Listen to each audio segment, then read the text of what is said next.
Hello friends, कैसे हो आप सब। आई होप आप सब अच्छे होंगे। तो आज मैं आपके लिए लेकर के आई हूँ बहुत ही यूनिक टिप्स जो आपको बेहद पसंद आएंगे और इन टिप्स को यूज़ करके आप अपने पैसों की भी बचत कर सकते हो। तो वीडियो शुरू करने से पहले आपसे छोटी सी रिक्वेस्ट है, अगर वीडियो पसंद आए, थोड़ा सा भी हेल्पफुल लगे तो अपने दोस्तों के साथ ज़्यादा से ज़्यादा शेयर कीजिएगा और चैनल पर नए हो तो सब्सक्राइब भी कर दीजिएगा। पहला टिप है हमारा दूध को लेकर। तो फ्रेंड्स, होता क्या है कि जब हम बच्चों को इस तरह के स्टील के ग्लास में दूध या फिर पानी देते हैं तो उनके हाथ से कभी-कभी स्लिप हो जाता है। तो इसके लिए छोटा-सा टिप है, आपको लेना है इस तरह के रबर बैंड और इन रबर बैंड को देखिए ग्लास पे हमें इस तरह से लगा देना है। 2 से 3 रबर बैंड आप ग्लास पे लगा दीजिए। इस तरह से जब आप लगाकर बच्चों को दूध पीने के लिए देंगे, तो क्या होगा कि बिल्कुल भी ग्लास फिसलेगा नहीं, क्योंकि इसमें हमने रबर बैंड लगाया है, जिसकी वजह से इसमें ग्रिप बन जाएगी और आराम से बच्चे इसको पकड़ के दूध या फिर पानी पी पाएँगे। तो उम्मीद करती हूँ टिप आपको हेल्पफुल लगी होगी। अगला टिप है हमारा काँच की क्रॉकरी को लेकर। तो काँच की क्रॉकरी जो है ना, हम सभी लोग यूज़ करते हैं, लेकिन होता क्या है कि जब हम इसको यूज़ करते हैं तो कभी-कभी जो होता है ना, बहुत ही जल्दी इनमें क्रैक आ जाता है, मतलब ये टूट-फूट जाते हैं। तो इसके लिए छोटा-सा टिप है, जब भी आपको काँच की क्रॉकरी यूज़ करनी है, तो इस समय होली तो आने ही वाला है और इस तरह की क्रॉकरी हम यूज़ करेंगे, तो इसको जो है हम कैसे यूज़ करें कि ये सेफ़ रहे। तो इसके लिए आपको क्या करना है, इस क्रॉकरी को हमें फ्रिज में रख देना है। तो कोई भी मोटा कपड़ा आप इस तरह से फ्रिज में डाल दीजिए, उसके पास जो भी क्रॉकरी आपको यूज़ करनी है, वो आप फ्रिज में लगा दीजिए और गेस्ट आने के आधा घंटे पहले आप इस तरह से इस क्रॉकरी को लगा दीजिए। इससे क्या होगा कि क्रॉकरी अच्छे से ठंडी हो जाएगी और जब आप इसको यूज़ करोगे ना, तो बिल्कुल भी ये टूटेगी, फूटेगी नहीं, बिल्कुल भी क्रैक नहीं आएगा और बढ़िया से सेफ़ भी रहेगी। तो बहुत ही बढ़िया-सा टिप है, इस तरह से आप अपनी काँच की क्रॉकरी को सेफ़ रख सकते हो। तो उम्मीद करती हूँ आपको ये टिप पसंद आया होगा और हेल्पफुल भी लगा होगा। अगर हेल्पफुल लगा है तो दोस्तों के साथ भी शेयर कीजिएगा। अगला टिप है हमारा पुराने दुपट्टे को लेकर। तो हम सभी लेडीज़ के पास कुछ न कुछ एक्स्ट्रा में दुपट्टे पड़े रहते हैं और हम क्या करते हैं, इनको वेस्ट समझ के ऐसे ही पड़ा रहने देते हैं, लेकिन इनको भी हम बहुत ही बढ़िया तरीके से यूज़ कर सकते हैं। इसमें ना ही हमें इसे काटना है, ना ही सिलना है।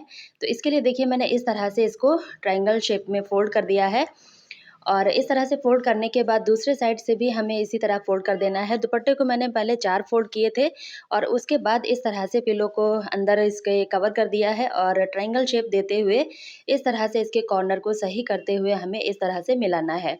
उसके बाद आप इसी की मैचिंग का कोई भी पिन ले लीजिए। इस तरह से आप इसको रखोगे, चाहे आप बेड पे रखिएगा और या फिर सोफ़े पे रखिए, बहुत ही बढ़िया-सा लुक इससे आने वाला है। तो इसमें हमें ना ही सुई धागे की ज़रूरत पड़ी और ना ही दुपट्टे को हमें काटना पड़ा। उम्मीद करती हूँ ये टिप भी आपको पसंद आई होगी। अगला टिप है हमारा बॉटल से रिलेटेड।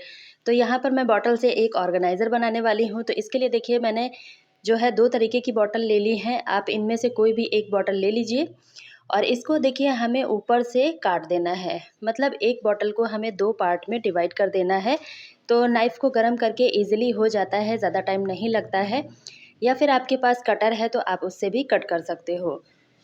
तो यहाँ पर देखिए, मैंने नाइफ़ को गरम कर लिया है और इस तरह से हमें इसको काट देना है। ऊपर वाला पार्ट काटने के बाद हमें सीज़र की हेल्प से नीचे का पार्ट काट देना है।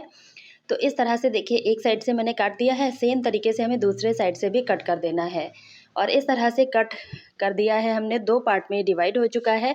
अब हमें क्या करना है, बॉटल में देखिए इस तरह से हमें होल बनाने हैं। तो थोड़ा बड़ा-बड़ा ही होल बनाना है। इस तरह से नाइफ़ को हमें घुमाना है गरम करने के बाद। तो पूरी ही बॉटल में हमें सेम तरीके से होल बना देने हैं। बहुत ही ईज़ी तरीका है, बिल्कुल भी टाइम नहीं लगता है और फटाफट से हो जाता है। तो इस तरह से देखिए, मैंने नाइफ़ को जो है गरम करके होल को बना दिया है। और अब हमारा ये ऑर्गेनाइज़र जो है रेडी है यूज़ करने के लिए। तो इसको देखिए, हम इस तरह से as a toothbrush holder use करेंगे। तो हम अपने घर में जो भी ब्रश होते हैं ना, इनको रखने के लिए होल्डर खरीदते हैं। तो आप इस तरह से इसको बना सकते हो और इसमें आप अपने ब्रशेज़ को लगा सकते हो। एक बॉटल में काफ़ी ज़्यादा ब्रश आ जाते हैं। तो यहाँ पर देखिए, जो होल बना है इनमें मैंने ब्रश लगा दिया है और बीच से खोल के इसी के अंदर आप टूथपेस्ट रख सकते हो। तो सारी चीज़ें आपकी एक साथ रहेंगी और जब भी आपको यूज़ करना है तो आप बॉटल का लिड खोल के टूथपेस्ट को निकाल सकते हो। तो देखिए इस तरह से हमारा ये ऑर्गेनाइज़र बन के रेडी हो जाता है। उम्मीद करती हूँ टिप आपको पसंद आया होगा। अगला टिप हमारा शॉक्स को लेकर है। तो इस तरह के जो शॉक्स होते हैं हम सभी के घर में कुछ ना कुछ एक्स्ट्रा में पड़े रहते हैं, मतलब ख़राब हो जाते हैं, तो हम ऐसे ही इनको डाल देते हैं। तो इनको आप बहुत ही बढ़िया तरीके से यूज़ कर सकते हो। देखिए इस तरह से जो खलबट्टा होता है ना, इसको हम ऐसे ही रखते हैं तो खुला रहता है, धूल मिट्टी आती है तो आप क्या कीजिए, इस शॉक से इसको अच्छे से कवर कर दीजिए। और इस तरह से कवर करने के बाद जो इसका डंडी होता है ना, उसको भी हम इसी में लगाएंगे। तो यहाँ पर शॉक्स थोड़ा सा छोटा है, बड़ा वाला शॉक्स लेंगे तो ईजिली हो जाएगा। और इस तरह से डंडी को रखने के बाद हमें रबर बैंड से इसको अच्छे से सेट कर देना है। तो इस तरह से जब आप इसको सेट करके रखोगे ना, तो इससे इसके अंदर धूल मिट्टी नहीं आएगी और कीड़ा मकोड़ा भी नहीं आएगा। दोनों चीज़ें बढ़िया से सेफ़ रहेंगी और देखने में भी काफ़ी ज़्यादा ये अच्छा लगता है। तो जब भी आपको यूज़ करना है, बस आप रबर बैंड को हटा के इसको यूज़ कर सकते हो। पूरा शॉक्स आपको उतारने की ज़रूरत बिल्कुल भी नहीं पड़ेगी। तो यहाँ पर देखिए मैंने एक बॉटल ले ली है और इस बॉटल से मैं बहुत ही बढ़िया एक ऑर्गेनाइज़र बना के दिखाऊंगी।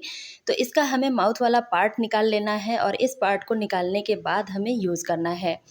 तो ये मैंने पहले से काट के रखा हुआ था। तो देखिए जब भी हम बर्तन वगैरह धोते हैं ना, तो इस तरह के स्क्रबर का यूज़ करते हैं और डिश वॉश जेल का भी यूज़ करते हैं। और इसके लिए हमें क्या करना पड़ता है कि बार बार हमें डिश वॉश जो है स्क्रबर में लगाना पड़ता है। तो इसके लिए बहुत ही बढ़िया सा ऑर्गेनाइज़र है कि आप एक ही बार डिश वॉश डालेंगे और बहुत सारे बर्तन फटाफट से धो पाएंगे, वो भी बिना हाथ लगाए। तो इस तरह से देखिए मैंने लिड को निकाल दिया है और धागे को हमें बाहर की साइड निकालते हुए इस तरह से सेट कर देना है और इसके ऊपर लिड को हमें लगा देना है। इस तरह से देखिए मैंने लिड को लगा दिया है, अच्छे से ये सेट हो चुका है। तो इस तरह से हमारा ये ऑर्गेनाइज़र बन के रेडी हो गया है। इसको यूज़ कैसे करना है, तो देखिए लिड को हमें ओपन करना है, इसी में हमें डिश वॉश जेल डाल देना है और वापस से इसको बंद कर देना है। और उसके बाद हमें क्या करना है कि थोड़ा सा पानी डालकर इस तरह से हमें बर्तनों को क्लीन कर लेना है। तो बहुत ही ईजी हो जाता है और बहुत ही बढ़िया सा तरीका है। उम्मीद करती हूँ आपको पसंद आया होगा और आपके लिए हेल्पफुल भी रहा होगा। और जब आपका काम हो जाए तो आप इसको वॉश करके रख सकते हो। तो चलते हैं अपने अगले टिप की तरफ। अगला टिप है हमारा आटे को लेकर। तो जब भी हम आटे को गूँथ के रखते हैं तो गर्मियों के सीज़न में क्या होता है कि बहुत जल्दी चींटियाँ आ जाती हैं और इन चींटियों को हम कैसे निकालें। तो इसके लिए बहुत ही बढ़िया सा टिप है। आपको लेना है लौंग और इन लौंग को देखिए इस तरह से हमें बर्तन में डाल देना है।